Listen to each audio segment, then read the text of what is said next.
భద్రాచలంలో ఎడతెరపులేని భారీ వర్షం కురుస్తుంది. రామాలయం పరిసర ప్రాంతాల్లోకి వరద చేరింది. మోటార్లతో ఎత్తిపోయకపోవడంతో అన్నదాన సత్రంలోకి నీళ్లు చేరాయి. వరద నీటి కారణంగా అన్నదాన సత్రం మూసివేశారు. గోదావరి కరకట్ట స్లూయిజ్ల నుంచి వర్షపు నీరు పంపు చేయకపోవడంతో రామాలయ ప్రాంతం నీట మునిగింది.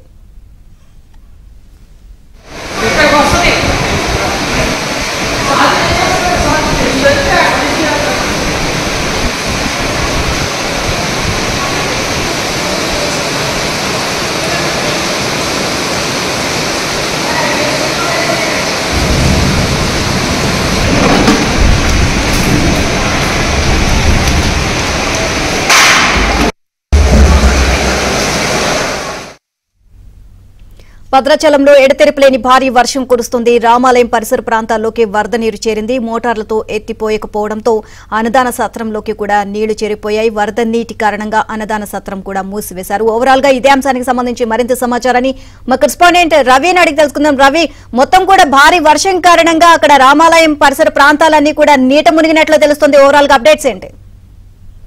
నీలిమ ఎడతెరిపి రేపున కురుస్తున్న భారీ వర్షాలతో భద్రాచలంలో వరద నీరు పోటెత్తడంతో రామాలయం అన్నదాన సత్రంలోకి ఆ వర్షపు నీరంతా పోటెత్తిన పరిస్థితి ఉంది. కొంతమంది ఇరిగేషన్ అధికారుల నిర్లక్ష్యం మూలంగా రామాలయం పరిసర ప్రాంతాలు భద్రాచలంలో పట్టణంలో కురిసిన వర్షపు నీరు డ్రైనేజ్ నీరంతా కూడా గోదావరిలోకి అక్కడ స్లూయిజ్ గేట్లు మూసి ఉండడంతో ఆ నీరంతా కూడా పోటెత్తి అన్నదాన సత్రంలో చేరింది. కొంతమంది ఇరిగేషన్ అధికారుల వల్ల ప్రభుత్వానికి చెడ్డ పేరు వచ్చే విధంగా ఈ వ్యవహారం అంతా జరగగా వెంటనే జిల్లాకు చెందిన వ్యవసాయ శాఖ మంత్రి తుమ్మల ఇరిగేషన్ అధికారులపై ఆగ్రహం వ్యక్తం చేశారు. వెంటనే వర్షపు నీటిని లిఫ్ట్ చేయాల్సిందిగా అతని ఆదేశాలతో అక్కడ భద్రాచలం గోదావరి కరకట్ట వద్ద స్లూయిజ్ లాకులను కూడా ఎత్తారు.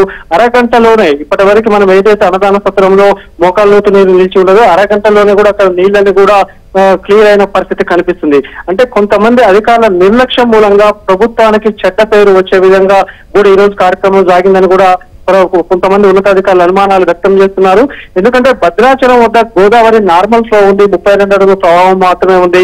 భద్రాచలం వద్ద గోదావరి మొదటి ప్రమాద హెచ్చరిక 43, 2 45, మూడో ప్రమాద హెచ్చరిక 53 అడుగులు దాటిన పరిస్థితిలోనే ఇలాంటి పరిస్థితి పునరావృతం అవుతుంది. కానీ గోదావరి వరద లేకుండా నార్మల్ ఫ్లో ఉన్నా కానీ రామాలయం అన్నదాన సత్రంలోకి నీరంతా పోటెత్తడంపై ఉన్నతాధికారులను జిల్లా మంత్రి కూడా చాలా ఆగ్రహం వ్యక్తం చేస్తున్న పరిస్థితి.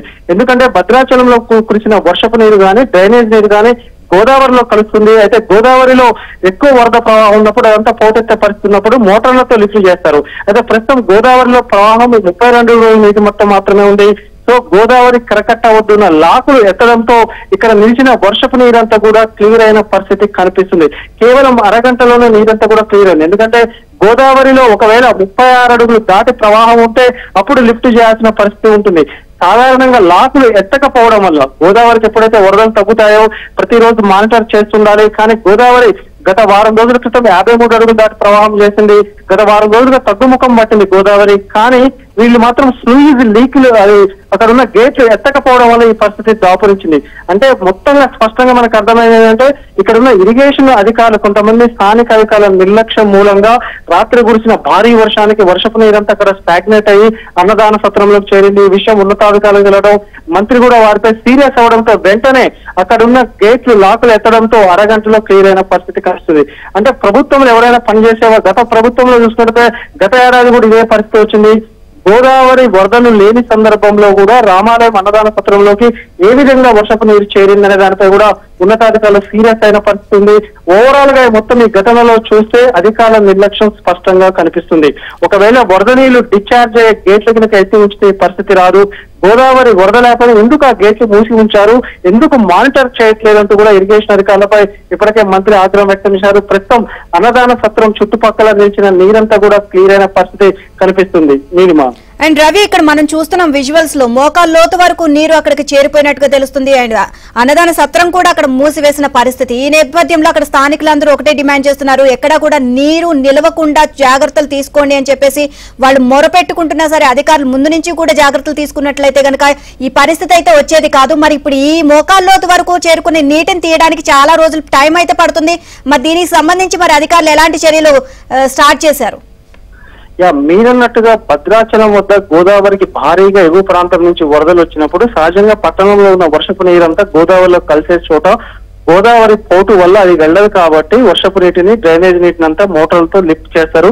ఇది సహజంగా జరిగే ప్రక్రియ. కానీ ప్రస్తుతం భద్రాచలం వద్ద గోదావరి వరద లేదు. నార్మల్ ఫ్లో 32 అడుగుల నీటి మట్టం మాత్రమే ఉంది. అంటే సాధారణంగా వర్షపు నీరు డ్రైన్ నీరు కూడా అక్కడ ఉన్న ఫ్రీజ్ వద్ద ఉన్న లాకులు ఎత్తితే ఆ నీరంతా కూడా గోదావరిలో కలుస్తుంది.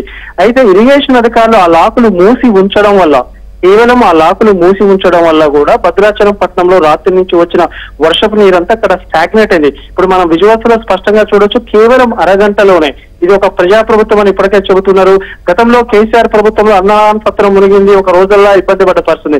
కానీ ఇప్పుడు చూసుకుంటే వెంటనే జిల్లాకు చెందిన మంత్రి ఇరిగేషన్ అధికారులపై ఆగ్రహం వ్యక్తం చేయడంతో కేవలం అరగంటలోనే అక్కడ అన్నదాన సత్రం చుట్టుపక్కల రామాలయం చుట్టుపక్కల ఉన్న షాపింగ్స్ మొత్తం దుకాణాల వద్ద నిలిచిన నడుముల్లోకి నీరు కూడా మొత్తం కూడా క్లియర్ అయిన పరిస్థితి మనకి స్పష్టంగా కనిపిస్తుంది. అంటే మనకి అర్థమైంది ఏంటంటే ఇక్కడ ఇరిగేషన్ అధికారులు గోదావరి కరకట్ట వద్ద అక్కడ లాకులు మూసి ఉంచడం వల్ల జరిగిన ఘటన ఇది. ఇది కేవలం నైతికంగా ఇరిగేషన్ అధికారుల నిర్లక్ష్యం స్పష్టంగా కనిపిస్తుంది. వెంటనే మంత్రి ఆగ్రహం వ్యక్తం చేయడంతో ఆ లాకులు గోదావరి కరకట్ట వద్దున్న అంటే వాటి తూములు అంటారు, షట్టర్లు అంటారు. ఆ షట్టర్లు ఎత్తడం వల్ల పట్టణంలో ఉన్న వర్షపు నీరు డ్రైన్ నీరు కూడా కంప్లీట్ గా గోదావరిలో కలిసింది. ఇప్పుడు చాలా క్లీన్ గా క్లియర్ గా కనిపిస్తున్న పరిస్థితి. అంటే గోదావరికి భారీ వరదలు 53 అడుగులు దాటి వచ్చినప్పుడు ఉండాల్సిన పరిస్థితి గోదావరి వరద లేకపోయినా అన్నదాన సత్రంలోకి ఏ విధంగా నీరు చేరింది అనేది ప్రధాన ప్రశ్న. దానికి ఒకటే సమాధానం, ఇరిగేషన్ అధికారుల నిర్లక్ష్యం స్పష్టంగా కనిపిస్తుంది. గోదావరి 36 అడుగుల కంటే దిగువగా ఉన్నప్పుడు సాధారణంగా కరకట్ట వద్దున్న లాకులు ఎత్తి ఉంచాలి. అలా ఎత్తి ఉంచితే పట్టణంలో కురిసిన ప్రతి వర్షపు చినుకు కూడా గోదావరిలో కలుస్తుంది. కానీ గోదావరిలో వరద లేకపోయినా కానీ ఆ లాకులు మూసి ఉంచడం వల్ల అన్నదాన సత్రంలోకి పెద్ద ఎత్తున నీరు చేరింది, అంతా డిస్టర్బ్ అయిన పరిస్థితి. అయితే అక్కడ జిల్లాకు చెందిన మంత్రితో పాటు కలెక్టర్ కూడా వెంటనే ఇరిగేషన్ అధికారులపై సీరియస్ అవడంతో మనం స్పష్టంగా చూడొచ్చు. అరగంటలో భద్రాచలం రామాలయం చుట్టుపక్కల వర్షపు నీరు, వరద నీరు, డ్రైనేజ్ నీరంతా కూడా చాలా క్లియర్ అయిన పరిస్థితి స్పష్టంగా కనిపిస్తుంది. సో ఈ ఘటనతో ఒకటి అనుభవం అర్థమవుతుంది. గత అనుభవాలను దృష్టిలో పెట్టుకొని ఎప్పుడైనా వరదలు వచ్చినప్పుడు ఇలాంటి పెద్ద ఎత్తున భారీ వర్షాలు పడ్డప్పుడు లాకుల వద్ద, గేట్ల వద్ద, షట్టర్ల వద్ద రోజు మానిటర్ చేయాలి, మినిట్ టు మినిట్ మానిటర్ చేయాలి. అర్ధరాత్రి వర్షం పడితే ఉదయం మోకాల్లోకి నీరు నిలిచి ఉన్నా కానీ ఇరిగేషన్ అధికారులు సకాలంలో లాకులు ఎత్తకపోవడం వల్ల, అంటే ఉన్నతాధికారులు చెబితే తప్ప పని చేయకపోవడం వల్ల ఈ పరిస్థితి దాపురించింది. ప్రస్తుతం అక్కడ నిలిచిన నీరంతా కూడా క్లియర్ అయిన పరిస్థితి ఉంది.